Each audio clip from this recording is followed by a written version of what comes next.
Telangana BC employees ప్రభుత్వ ఉద్యోగులు ఇందులో చాలా మంది ఉన్నారు. ప్రభుత్వ ఉద్యోగులు బీసీ మీటింగ్కు రావాలంటే భయం, ఓ ఆందోళన. ఏందో ఈ ప్రభుత్వాలు మనవి కావు కదా, మనవి కానందుకే రమ్మంటున్నాం. మనవి అయితే మనం ఎందుకు పిలుస్తాం? మనవి కాదు కాబట్టే రమ్మంటున్నాం. ఒక విచిత్రమైన సంఘటన నా క్యూన్యూస్ ఆఫీస్లో జరిగింది. ప్రొఫెసర్ సాబ్ ఒక ఆయన పాపం బీసీఏ సామాజిక వర్గానికి సంబంధించినటువంటి అతి తక్కువగా మంది ఉండేటువంటి ఒక కులం నుంచి తహసీల్దార్ అయిన ఆయన. తహసీల్దార్ అయితే ఆయనని ఏసీబీకి పట్టించారు. నా దగ్గరకు వచ్చాడు. ఏం జరిగిందని ఎంక్వైరీ చేస్తే డిప్యూటీ తహసీల్దార్ రెడ్డి గారు ఆయన కింద ఈయన పనిచేయలేక వెంటనే ఏసీబీకి పట్టించి ఇంకో బీసీని పెట్టి కథం వెళ్ళిపోయింది ఇన్ఛార్జ్ ఆయన. ఈ నమూనాలో కుట్ర జరిగింది. ఇంకా అంతేకాదు, ఇంకొక భారీ కుట్ర కూడా ఉంది. వెనకబడిన తరగతుల పిల్లలు సహజంగా ఎంపీసీ బైపీసీ చదవకపోతుండే, ఎందుకంటే వాళ్ళకు ఉండే అవకాశాలు తక్కువ. సిఈసి హెచ్ఈసి లాంటి చదువుకునేటువంటి వాళ్ళు. ఎడ్యుకేషన్ డిపార్ట్మెంట్లో గతంలో మ్యాథమెటిక్స్ టీచర్, సైన్స్ టీచర్కి హెచ్ఎంఐ ప్రమోషన్లు తీసుకొచ్చారు గతంలో. అంటే దాని అర్థమైంది హెచ్ఈసిబి ఇన్ని రకాలైనటువంటి కుట్రలు జరుగుతూ ఉన్నాయి విద్యారంగంలో. ఏ రంగంలో చూసుకున్నా ఇదే కథ, ఇదే దోపిడీ.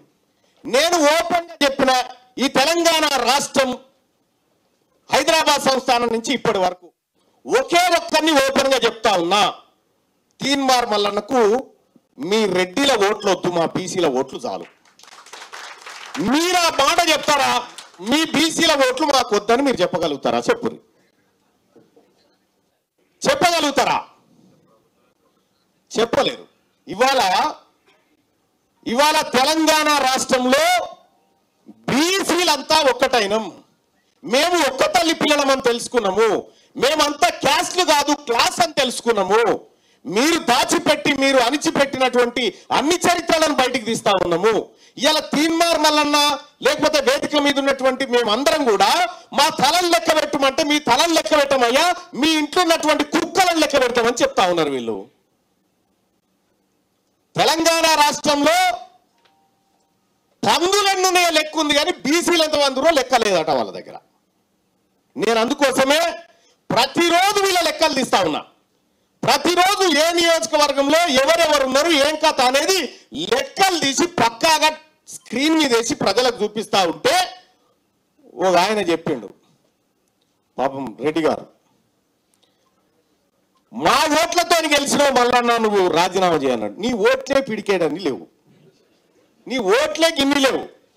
ఈ గెలిచినట్లా ఎవరి ఓట్లతో ఎవరు గెలిచింది అనేది ఇక నేను నియోజకవర్గాల వారికి వేసుకుంటూ వస్తున్నా. ఇక వాళ్ళకు వశపోతలేదు ఇప్పుడు. అరే నీ అమ్మ ఇన్ని రోజులు దాచిపెడితే మళ్ళా బయటికి రాబట్టే ఈ లెక్క ఎట్లా చేద్దాం?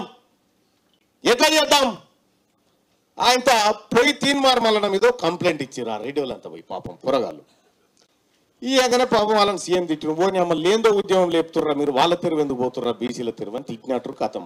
వాళ్ళంతా వాళ్ళు ఉన్నారు. మేము కోరుకునేది కూడా గదే. ఇలా హైదరాబాద్లో హైడ్రా ఎఫ్టీఎల్ బఫర్ జోన్లలో ఉన్నటువంటి బిల్డింగులు కూలుస్తా ఉన్నారు కదా, మరి బీసీల బఫర్ జోన్లోకి బీసీల ఎఫ్టీఎల్లోకి వచ్చి పదవులు కొట్టకపోయినటువంటి వాళ్ళని మనం కూడా కొట్టాలా వద్దా? హైడ్రా ఈ బీసీలో బీసీ జేసీబీ రావన్నా వద్దా? బీసీ ఇటాచి రావన్నా వద్దా? ఇది బీసీ ఇటాచి బీసీ జేసీబీతోని తయారైతున్నటువంటి ఒక బలమైన ఉద్యమం ఈ బీసీలోంచి పుట్టింది. ఇప్పుడు మన జేసీబీలు చూసి భయపడుతున్నారు. ఇప్పుడు బీసీ జేసీబీలు, బీసీ ఇటాచీలు, బీసీ ప్రొక్లైనర్లు దిగినాయి. ఇప్పుడు క్యూన్యూస్ ఛానల్లో పనిచేయటకు అనుభవం గల సీనియర్ డిజిటల్ మార్కెటింగ్ వారు కావాలను సంప్రదించవలసిన నెంబర్ 8688926084. qnewsads@gmail.com ను సంప్రదించండి. లైక్ చేయండి.